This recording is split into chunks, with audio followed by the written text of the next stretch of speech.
Assalamualaikum warahmatullahi wabarakatuh. Perkenalkan, nama saya Muhammad Reza Makmun, saya dari Prodi PHIJ. Baik, selamat pagi teman-teman. Hari ini kita akan belajar tentang korupsi. Salah satu masalah yang masih dihadapi Indonesia. Meskipun sering kita dengar di berita, korupsi sebenarnya bukan hanya masalah orang dewasa atau pejabat. Nilai-nilai untuk mencegah korupsi dapat dimulai dipelajari sejak kita masih menjadi pelajar. Apa itu korupsi? Korupsi adalah tindakan penyalahgunaan kekuasaan, jabatan, kepercayaan yang diberikan untuk memperoleh keuntungan pribadi atau kelompok. Kata korupsi sendiri berasal dari bahasa corruptio yang berarti rusak atau menyimpang.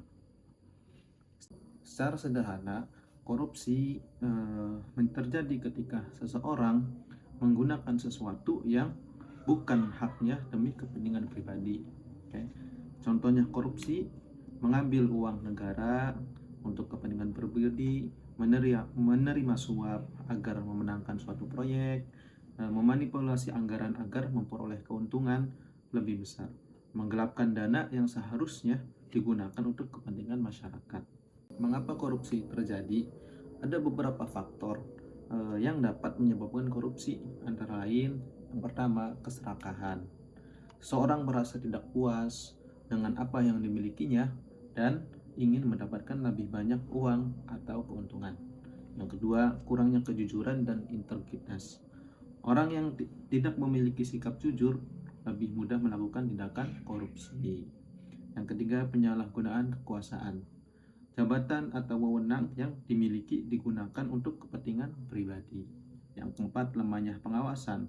Korupsi lebih mudah jika tidak ada pengawasan yang bijak. Sekarang yaitu dampak korupsi bagi negara dan masyarakat. Korupsi tidak hanya merugikan pemerintah, tetapi juga seluruh masyarakat. Dampak di bidang pendidikan.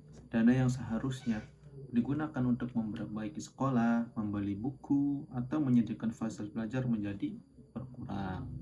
Nah, dampak di bidang kesehatan, rumah sakit dan puskesmas bisa kekurangan fasilitas karena dana tidak digunakan sebagaimana mestinya. Dampak di bidang infrastruktur, jalan, jembatan, atau bangunan umum dapat dibangun dengan kualitas yang buruk karena adanya penyalahgunaan anggaran. Nah, selanjutnya itu dampak sosialnya. Masyarakat menjadi kurang percaya kepada pemerintah dan lembaga politik. Terus yang itu dampak ekonomi. Korupsi menghambat pertumbuhan ekonomi dan dapat meningkatkan kemiskinan. Apa yang bisa dilakukan pelajar sebagai generasi muda? Kita dapat ikut membangun budaya anti korupsi dengan cara yang pertama itu tidak mencontek ketika ujian. Yang kedua, menjaga kejujuran dalam mengerjakan tugas. Yang ketiga, menggunakan uang kas atau uang kegiatan sesuai kebutuhan. Yang keempat, menempati janji dan amanah yang diberikan. Yang kelima, berani mengingatkan teman jika melakukan kesalahan.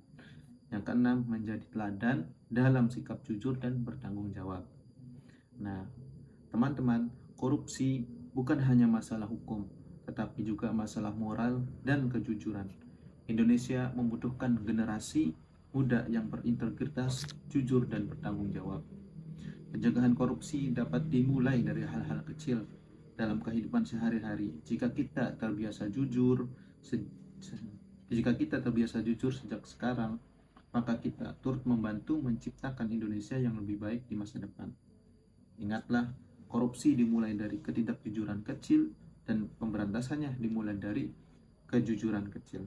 Terima kasih, semoga materi ini bermanfaat. Wassalamualaikum warahmatullahi wabarakatuh.